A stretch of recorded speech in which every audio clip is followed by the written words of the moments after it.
Welcome to Passport to Wealth, the podcast for U.S. expats ready to take charge of their finances while living abroad. I'm your host, Arielle Tucker, a certified financial planner, enrolled agent, and fellow expat, here to help you navigate the complexities of cross-border life with clarity and confidence. Okay, welcome. So today's episode on Passport to Wealth, we're thrilled to welcome a powerhouse in travel and the relocation world, Bethany Quinn. Bethany is the founder of GTFO Tours, a company that empowers individuals, especially women, to explore the world and take the leap toward living abroad. What started as a relocation journey of her own quickly turned into a movement to help others do the same. Through GTFO, Bethany offers community, coaching, and hands-on support for those dreaming of an international life, whether it's short-term adventure or a permanent relocation. Bethany's approach is equal parts inspiring and actionable. She doesn't just talk about moving abroad, she builds systems to help people actually do it. And as we look ahead to 2025, she has her finger on the pulse of where people are going and how they're navigating the move and what opportunities are opening up for global citizens. Bethany, we're so excited to have you here. Welcome to Passport to Wealth. Thank you. Thanks so much for having me. And okay, before we start the questions, I feel like we should share that we're actually related, We which is are. which Yeah, is so which is like so fun because totally. your mom is my dad's cousin and I'm connected to her on I Facebook. think she's your grandma's cousin, Oh, actually. she my She's okay. Barb's cousin. I believe Oh, you okay. are my second cousin once removed. Okay, second And cousin so once I have removed. a fond memory of you coming over to our river house for the fireworks on the 4th of July for a family reunion. I also remember that. Yes. Okay. So it's like, it's really fun. We're all related. And I was saying before we hit record, I'm like, we should just mention you're in Mensa and that also we're related because somehow, I don't know, that's Of just like course. a fun That thing. means you come from Yeah, smart spots. right. Exactly. Yes. It was Totally. all the smart We people. should mention in that vein that my brother also teaches fluid dynamics and got his PhD at Princeton. So I'm the Oh, dunce of the family, and it's good to be here. We have okay. like 3 Dr. Quinns in my family. I feel very anyway. Oh, I know. I know. So many doctors. I settled with just being a Mrs. Doctor. That was that's Nice. why I was like, that seems like the faster and more efficient way to become a doctor. Totally. Until I can get like, an honorary doctorate somewhere. Like that's like the next move, I I think. like it. I like it. Yeah. Absolutely. We should save the world and then they'll give us honorary doctorates. Exactly. Okay. So I'm not even sure of the answer of this question. So like when did you actually leave the US? Because we should mention you're like now living in the Netherlands. So when did you leave and what kind of inspired you to first leave the US? Sure. So I left the United States. I moved to the Netherlands about 2.5 years ago.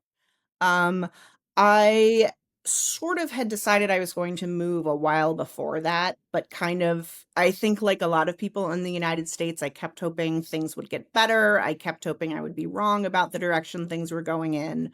And things just never quite got better, right? I worked for lobbyists for many years, for a union's lobbyist for many years. Um, I'm a big believer that you should judge people based on what they do with the power that they have. And so I realized that a lot of my power was intellectual. And because I was underemployed and working in the political system in the United States, which is obviously deeply dysfunctional, I wasn't really doing much with my power. So I went back to get my MBA. When I left, Hillary Clinton was going to be president. And then I left in August of 2016. And then in November of 2016, Trump was elected. And I realized that we were going in a very different direction. And I think I predicted very accurately the direction of things because, I predicted January 6th in that moment because there are certain checks and balances in the United States. And like, I knew that Mitch McConnell was not going to be impeaching someone from his own party. So anyway, sort of saw things coming, hoped I was wrong. But then I worked in sort of the startup world for a while. I worked in venture capital. Again, hoping things would be wrong, also hoping to be in a good position if things went badly. Um, and there was no impeachment. There was none of the checks and balances checked or balanced, what the thing is. So, I visited a friend in the Netherlands. She had just moved here in 2021. I'm sorry. It was, yeah, it was the summer of 2021. She was here on the Dutch American Friendship Treaty, which is a great visa for American entrepreneurs. And she was like, come move here. It's really easy to get this visa. And so, yeah, I took me a while to get my ducks in a row. But I ended up moving here in December of 2022. And so you moved to the Netherlands, and is that when you started GTFO, or when did you actually like what were you doing? Because that's a self-employment visa, right? You with the It's yeah, I had a bumpy road. I was actually working as a recruiter for a company in the United States.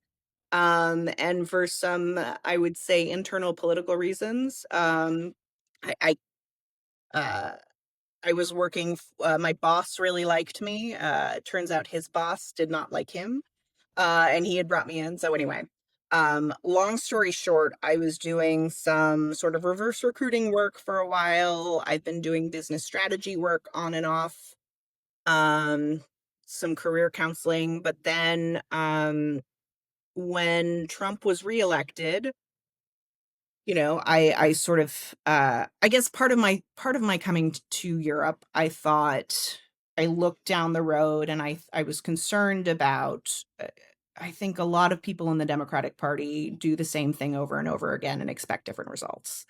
And so I thought, again, hopefully I'm wrong. Hopefully I'll move to Europe. I'll live my happy little European life, but if things go badly, I'll be in a good position to help. So when Trump was reelected, I was in a good position to help. So I put together some webinars on options for people to GTFO. And am I allowed? Do you swear? Is this a place where we can swear?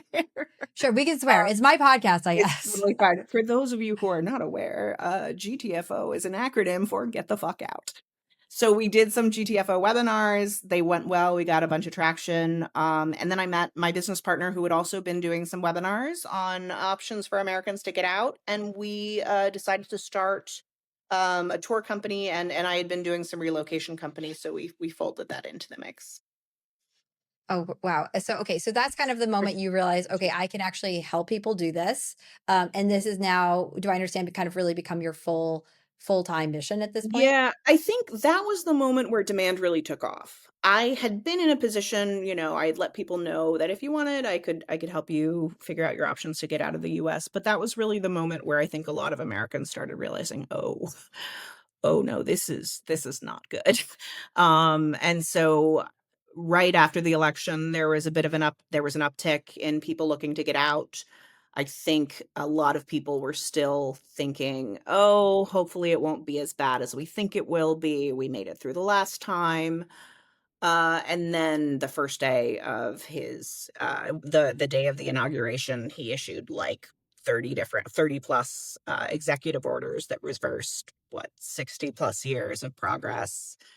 And that was when people were like, "Oh no, this time really is going to be bad and different. And we really do need to start looking at getting out." And every week is a new thing. Right? It's like it's now I don't know. We won't get into the negative things. In the United States, I'm sure that people can read the headlines and draw their Well, own I'm conclusions. But actually, the point I'm is, kind of, many things have caused people to think maybe I should leave, and yeah. I am here for them when they make that I decision. mean, with a name like GTFO, I am curious, like, are people really coming to you for political reasons? Like, do you find that spans, I don't know, remote workers, early retirees, creative types? Like who is kind of like finding you and working with you at this point? It's a range of people, I think, we certainly have a lot of LGBTQ, folks. I think a lot of trans folks are understandably terrified. And I have a number of clients who are sort of, in their 50s, they have some stuff saved for retirement, but they're not really sure, and they're just like, I just wanna live my life, like, I don't want to feel like the sky is collapsing on me every day." So yeah, I am very good at finding very good options for them. The cost of living is different in different places.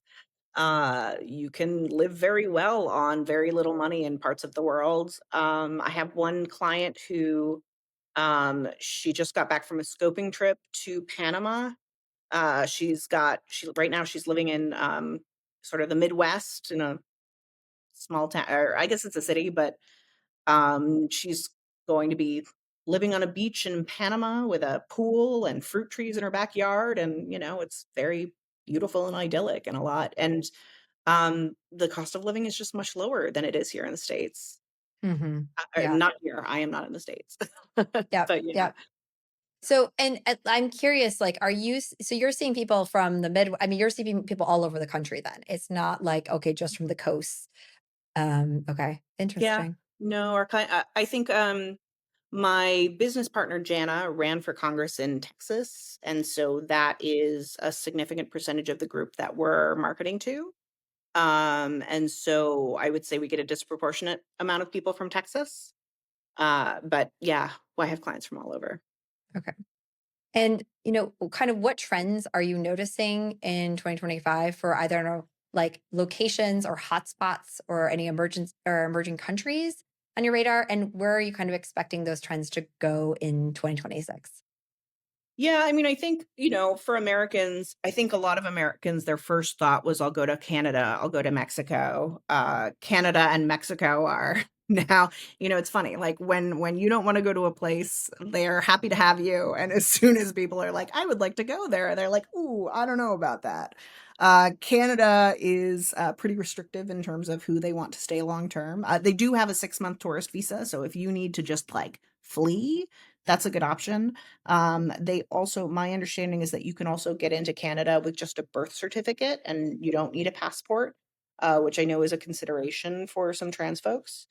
Um, Mexico also has a 6-month tourist visa. Um, my understanding is that one of the bottlenecks right now really has to do with processing times and sort of the ability of bureaucracies to absorb uh, a large number of potential immigrants. I know that uh, so Mexico, I think it's difficult right now to get an appointment with the consulate, including I think just in terms of their website is having trouble managing the traffic. Portugal, I know the way that you do your visa is you go for 2 months and then you get like a short-term visa. You have to get a visit. I think you have to get a visit with a consulate. I have lawyers. I send people to lawyers who help them with the details, but basically the Portuguese visas are taking longer and it's taking longer to get those appointments.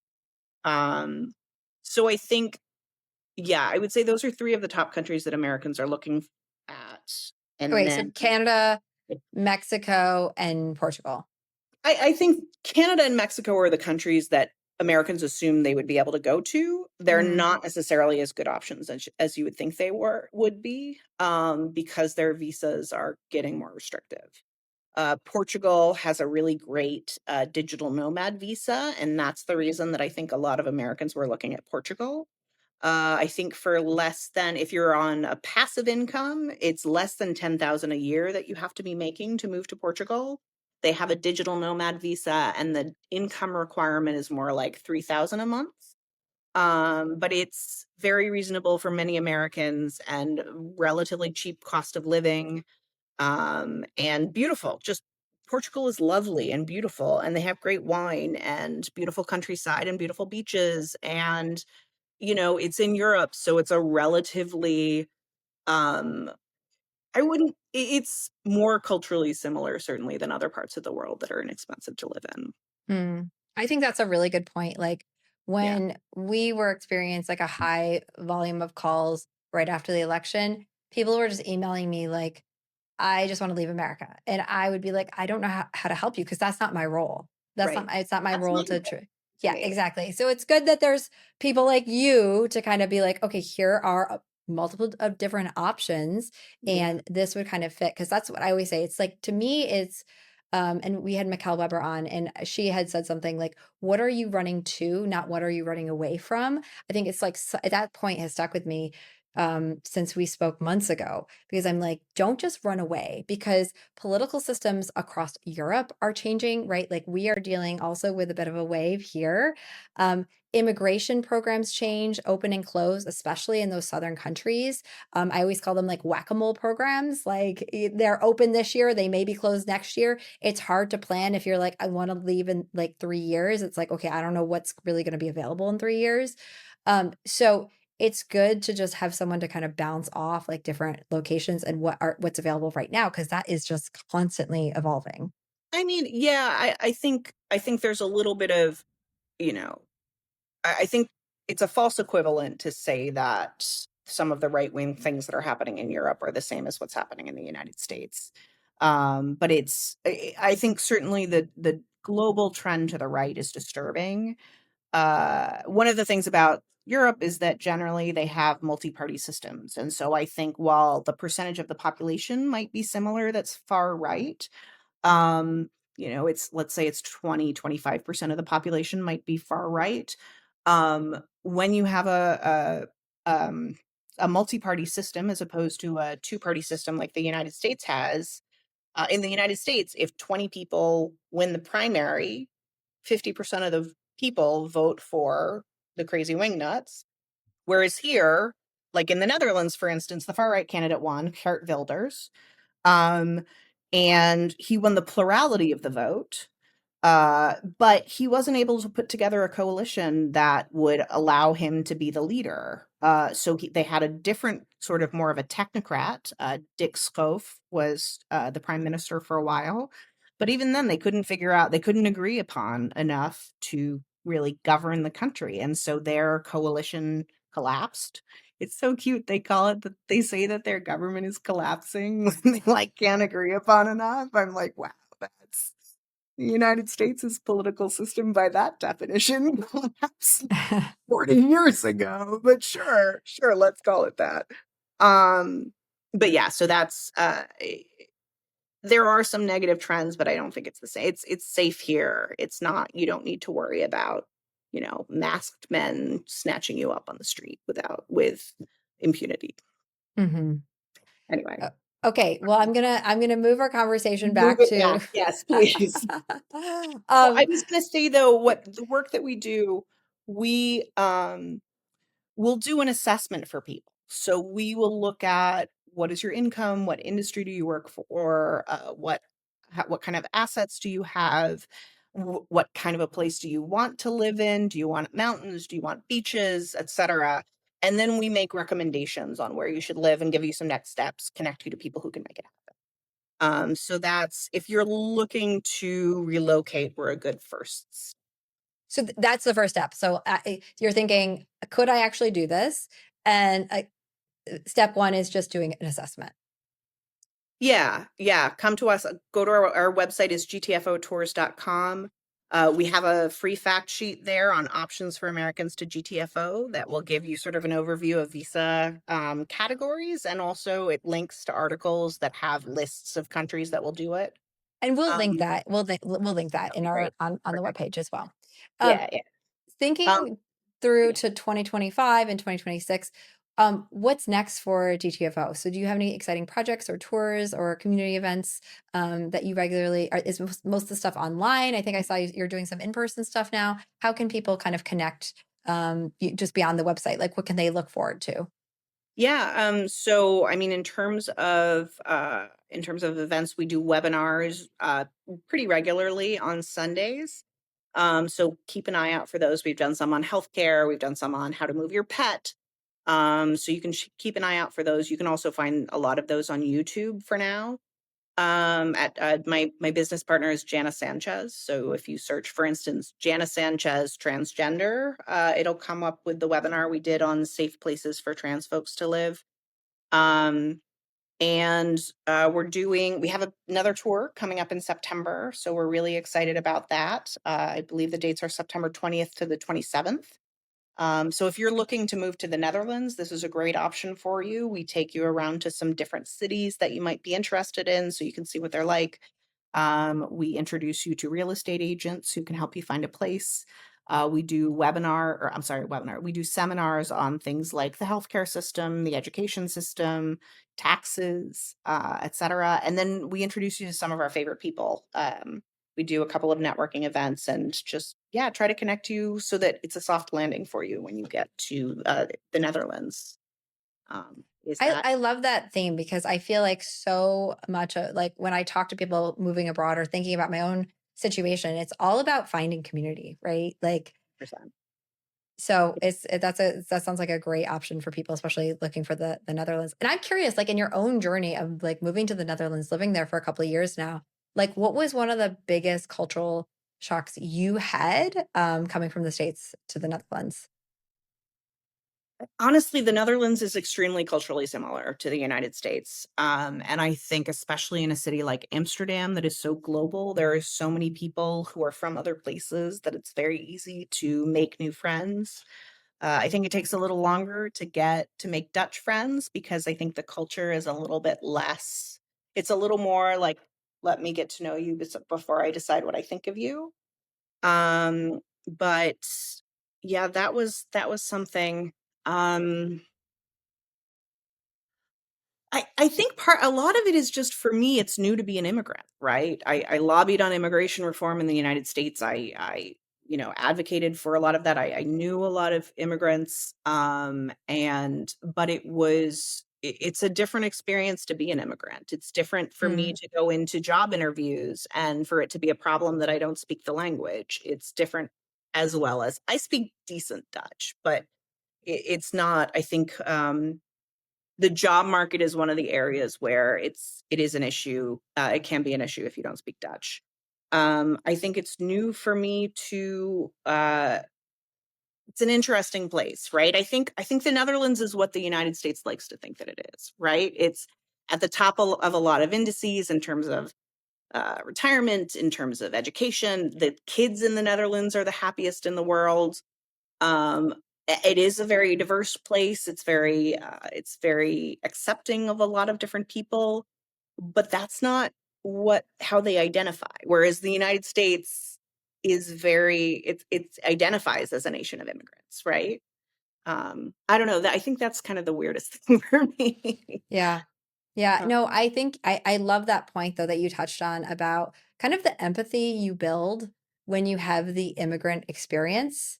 It's such a different experience and it's so unique. And if you've never lived abroad or you lived abroad as a student and you never live abroad again, or you live abroad as truly a true expat who's on like a housing allowance and, a concierge for everything that you could possibly need, it's like it's a very different experience to kind of live locally where you are not related to anyone, don't really know anyone, and you have to build that community, that support network from the ground up. So, yeah. um, I think there are two types of cities. There are cities where people ask you where you went to school, and there are cities where people say, "Where are you from and what brought you here?"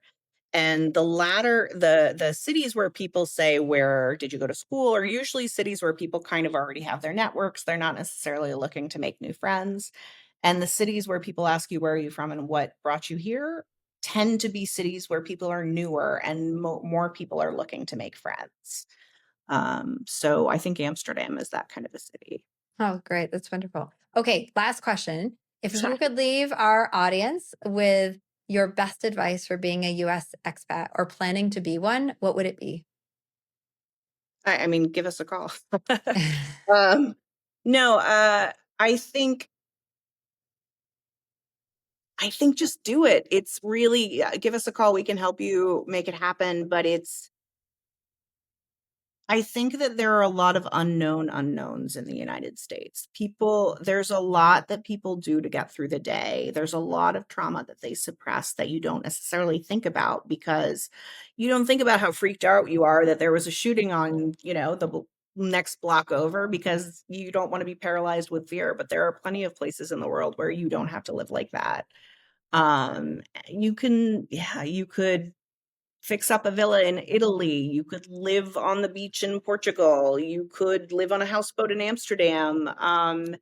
And yeah, it is really a situation where the world is your oyster, and yeah, you just need to reach out and make it happen. I think that's like, growing up, I would always just dream of moving abroad. Like I really had this from a very young age, this internal like pull to Europe. And I was like determined to go abroad. And it's so interesting. Like I think about my daily reality, which looks, like a postcard in a lot of ways. And it's so different from a US suburban reality that I think that a lot of people there, I wonder if they would actually like this reality that I like so much and that I value so very much. And I think it's just important to just travel and get out there and try new things and don't just settle. Like if you don't like your life, try something new. Yeah. And if it doesn't work, continue to pivot. But I think like that's the best gift you can give yourself is to continually allow yourself to pivot and say yes to things, and find really what serves you best. So, Bethany, this was a great conversation. Thank Thank you you. so Oh, I much. did want to Yes, say, I realized you were going to ask about, I think you asked about hotspots, and I think I dropped the ball on this. that was fine. But I Yeah. think the Netherlands is a really underrated country in terms of 92% of the population here speaks English. It's very culturally similar to the United States. And they have a great visa for American entrepreneurs. It's called the Dutch American Friendship Treaty. That was the visa that I came over on. And it is uh, it's, you find a house where you can register and you put 4,500 in a business bank account. And that's in terms of the capital requirements. That's it. It's a Wow. down. Okay. That's great. Thank you so much for sharing that. If you have a link that would be helpful for Mhm. other US individuals thinking about the Netherlands and you want to share that to me, we'll put that in our show notes as well. Perfect. All right. Okay. Great. Thank Thank you so much, Bethany. All right. Bye. The content shared in this podcast is intended for informational and entertainment purposes only and should not be considered financial, tax, or legal advice. We encourage you to consult with a qualified financial advisor, tax professional, or other licensed expert before making any decisions based on the topics discussed. Everyone's financial situation is unique, and personalized guidance from a trusted professional is the best way to ensure your choices align with your individual goals and circumstances.